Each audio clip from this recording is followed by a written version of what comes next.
오늘 아침 저는 제 인생에서 가장 소중했던 20년 지기 친구를 잃었습니다. 지금 제 옆 헝클어진 이불 속에서 세상 모르고 곤히 잠들어 있으니까요.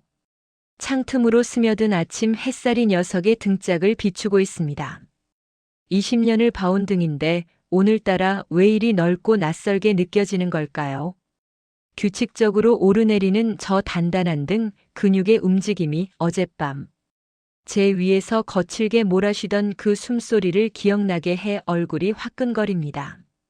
바닥에 아무렇게나 놔둔 빈 소주병들, 뒤엉켜 벗어 던져진 옷가지들, 그리고 공기 중에 떠다니는 비릿하고도 묘한 남자의 채취. 이 모든 것들이 지난밤 우리가 저지른 돌이킬 수 없는 사고를 명백하게 증명하고 있습니다. 우리는 선을 넘었습니다. 그것도 아주 격렬하고 뜨겁게 말이지요. 가족보다 더 편안했던 친구가 세상에서 가장 위험한 수컷으로 돌변하는 데에는 그리 오랜 시간이 걸리지 않았습니다. 너 나 여자로 보이긴 하냐?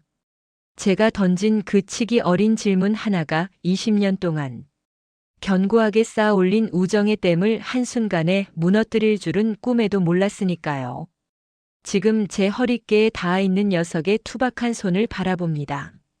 어제까지만 해도 등짝을 후려치던 친구의 손이었는데 이제는 제 살결을 탐하던 남자의 손이 되어버렸습니다. 이것은 20년간 가장 안전했던 관계가 가장 아찔하고 위험한 관계로 변모한 어젯밤의 은밀한 기록입니다. 이 녀석과 저의 질긴 인연은 20년 전 대학 신입생 환영회 때로 거슬러 올라갑니다. 술에 잔뜩 취해 학교 잔디밭에 실례를 범하던 제 등을 두들겨주며 야, 너 진짜 가지가지 한다라며 혀를 차던 녀석. 그때부터 우리는 볼 꼴 못 볼 꼴 다 본 사이가 되었습니다. 우리에겐 내숭이나 설렘, 긴장감 따위는 사치였습니다. 이 녀석은 제 쌩얼은 물론이고 며칠 머리를 안 감아 떡진 정수리 냄새까지 맡아본 유일한 남자였습니다. 저 역시 녀석의 찌질한 연애사를 모조리 꿰뚫고 있었지요. 여자친구에게 차이고 콧물을 흘리며 울 때 휴지를 찔러 넣어주던 것도 저였고 취직에 실패해 좌절할 때 묵묵히 소주잔을 채워주던 것도 저였습니다. 그렇게 20년이 흘렀습니다. 강산이 2번 변하는 동안 우리는 각자의 연애와 결혼, 그리고 이별을 겪으며 함께 늙어갔습니다. 이 녀석은 제게 남자가 아니었습니다. 그저 성별이 다른 형제이거나 거실 한 구석을 차지한 낡은 소파처럼 존재만으로도 안심이 되는 그런 사람이었지요. 가끔 주변 사람들이 묻곤 했습니다. 남녀 사이에 친구가 어디 있어? 언젠가 사단이 나지. 그럴 때마다 저는 코웃음을 쳤습니다. 야, 걔랑 나랑은 무인도에 떨어져도 번식보다는 생존을 위해 힘을 합칠걸? 하고 말이지요. 저는 정말로 확신했습니다. 우리 사이에는 에로스라는 바이러스가 침투할 틈이 1%도 없다고요. 우리는 서로에게 완벽한 안전지대였습니다. 내가 여자라는 사실을 의식하지 않아도 되는 편안함, 뱃살이 좀 접혀도 다리털을 제모하지 않아도 부끄럽지 않은 유일한 이성. 그것이 제가 정의한 우리 관계였습니다. 하지만 어젯밤 초인종이 울리기 전까지 저는 몰랐습니다. 그 편안함이라는 것이 사실은 언제든 터질 수 있는 시한폭탄의 뇌관이었다는 것을 말입니다. 새벽 2시가 조금 넘은 시각이었습니다. 잠이 오지 않아 넷플릭스를 뒤적거리고 있는데 고요한 정막을 깨고 현관 인터폰이 요란하게 울렸습니다. 화면 속에는 잔뜩 찌그러진 얼굴의 녀석이 서 있더군요. 한 손에는 달그락거리는 편의점 봉투가 다른 한 손에는 먹다 남은 듯한 소주병이 들려 있었습니다. 문 열어. 나 오늘 죽을 것 같다. 혀가 반쯤 꼬인 목소리. 또 시작이구나 싶었지요. 저는 늘어난 티셔츠에 헐렁한 수면 바지 차림 그대로 문을 열어주었습니다. 녀석을 맞이하는 데는 립스틱도 브래지어도 필요 없었으니까요. 현관문을 열자마자 차가운 새벽 공기와 함께 녀석 특유의 담배 냄새, 그리고 진한 알코올 향이 훅 끼쳐왔습니다. 녀석은 들어오자마자 거실 바닥에 대자로 뻗어버렸습니다. 최근 3년을 만난 여자친구와 헤어졌다고 했습니다. 결혼까지 생각했던 여자였기에 충격이 큰 모양이었습니다. 내가 뭐 그리 잘못했냐? 늙어서 주책이라는데 사랑의 나이가 어딨어. 쉰이 다 된 아저씨가 사랑 타령이라니. 평소 같았으면 등짝을 후려치며 정신 차리라고 했을 겁니다. 그런데 이상하게도 그날따라 녀석의 축 처진 어깨가 짠하게 들어왔습니다. 눈가에 잡힌 주름, 희끗희끗해진 구레나룻, 넥타이를 풀어 헤친 셔츠 사이로 보이는 쇄골. 그런데 묘한 일이었습니다. 그 늑수그레한 모습이 초라해 보이는 게 아니라 왠지 모르게 중후하고 남성적으로 느껴지는 겁니다. 헝클어진 머리카락을 쓸어 넘기는 손동작 하나에도 시선이 머물렀고 셔츠깃 사이로 목울대가 울렁거릴 때마다 저도 모르게 마른 침을 삼켰습니다. 내가 미쳤나? 왜 이러지? 술은 녀석이 마셨는데 취기는 제가 오르는 듯 했습니다. 우리가 나눈 술잔이 비워질수록 방 안의 공기는 점점 더 무겁고 습하게 변해갔습니다.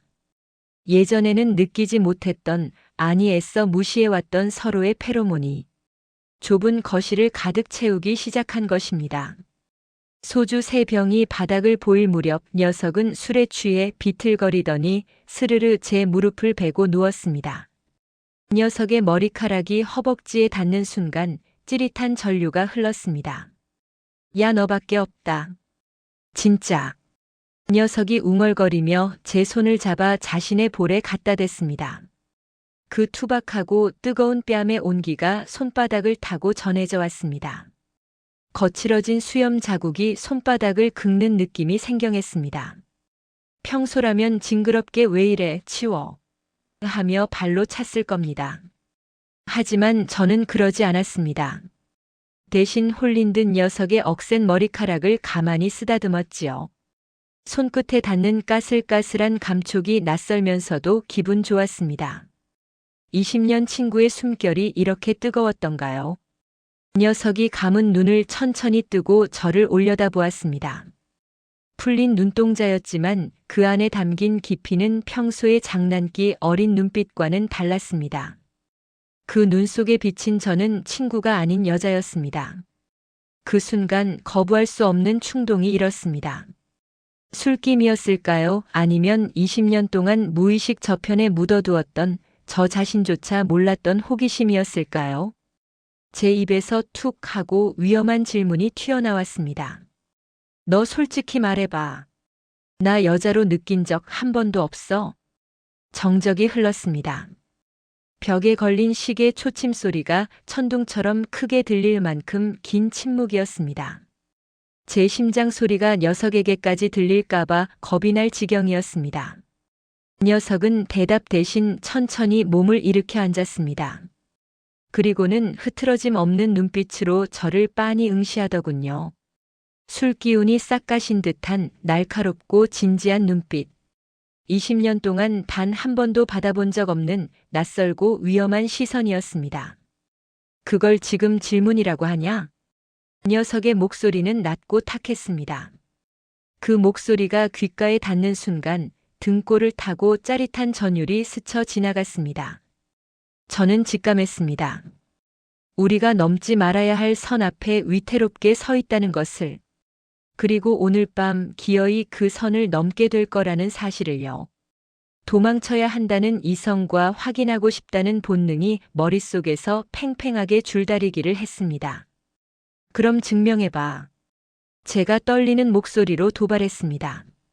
말이 채 끝나기도 전에 녀석의 거친 손이 제 뒷목을 감싸 쥐었습니다. 뜨겁고 단단한 손길에 숨이 턱 막혔습니다. 그리고 예고도 없이 녀석의 입술이 제 입술을 덮쳤습니다. 친구의 키스는 아니었습니다. 그것은 오랫동안 참아왔던 굶주린 남자의 키스였습니다. 알코올 향과 섞인 녀석의 거친 숨결이 입안으로 사정없이 밀려 들어왔을 때 머릿속에서 친구라는 단어는 산산조각이 나버렸습니다. 익숙했던 얼굴, 익숙했던 목소리였지만 제 입술을 탐하고 혀를 섞는 녀석의 테크닉은 완벽한 타인의 것이었습니다. 그날 밤 저는 처음 알았습니다. 20년 동안 툭 치면 억하고 쓰러질 것 같던 약골 친구의 어깨가 이렇게 넓고 단단했는지를. 내 머리를 헝클어뜨리던 그 장난스러운 손이 내 옷 속을 파고들 땐 이렇게나 집요하고 힘이 센지를 말입니다. 우리는 거실 바닥에서 서로 뒤엉켰습니다. 좁은 소파와 차가운 마루가 우리의 침대가 되었습니다. 편안함은 순식간에 뜨거운 욕망으로 바뀌었습니다. 서로를 너무나 잘 알기에 어디를 만지면 좋아하는지, 어떤 표정을 지을 때 흥분하는지 굳이 말할 필요가 없었지요. 익숙함이 주는 안정감 위에 친구와 한다는 배덕감이 더해지자 쾌락은 폭발적으로 증폭되었습니다. 야, 너 이렇게 예뻤냐? 그 투박한 고백이 20대 때 들었던 어떤 세련된 작업 멘트보다 더 심장을 뛰게 만들더군요. 녀석의 셔츠 단추가 뜯겨나가고 제 수면 바지가 벗겨졌습니다. 맨살이 닿는 그적나라한 감촉. 우리는 서로의 이름을 부르며 지난 20년의 세월을 뛰어넘는 가장 농밀한 대화를 몸으로 나누었습니다. 친구로서 공유했던 정신적 유대감이 육체적 쾌락과 합쳐지자 그 파괴력은 상상을 초월했습니다. 우리는 마치 내일이 없는 사람들처럼 서로를 부수어 버릴 듯이 탐닉했습니다.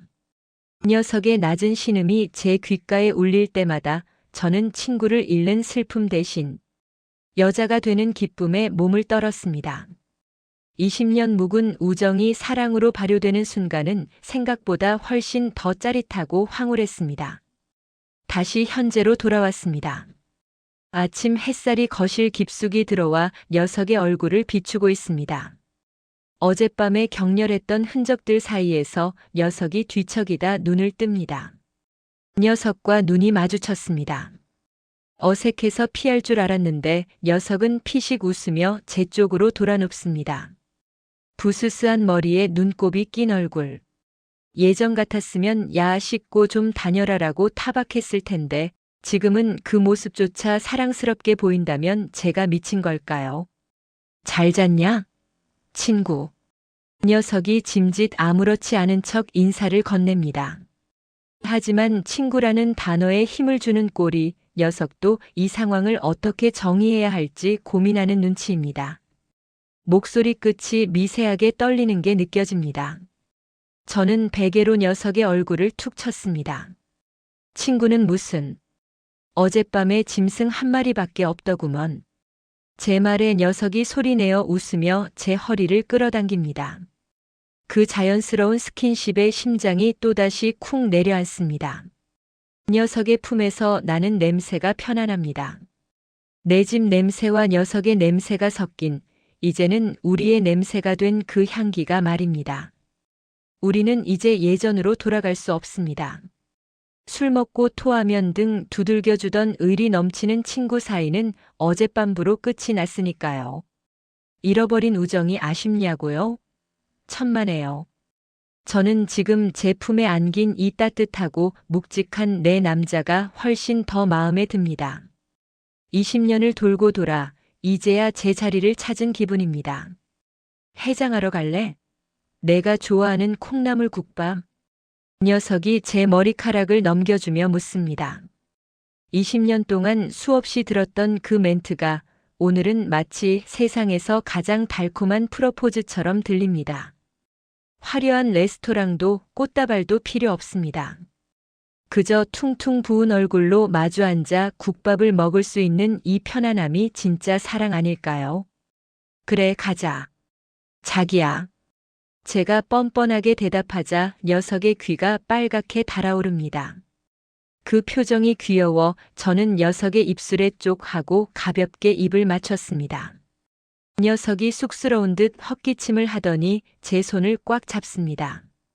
그 손의 악력이 어젯밤과는 다르게 다정하고 든든합니다. 그렇게 우리의 20년 우정은 막을 내렸습니다.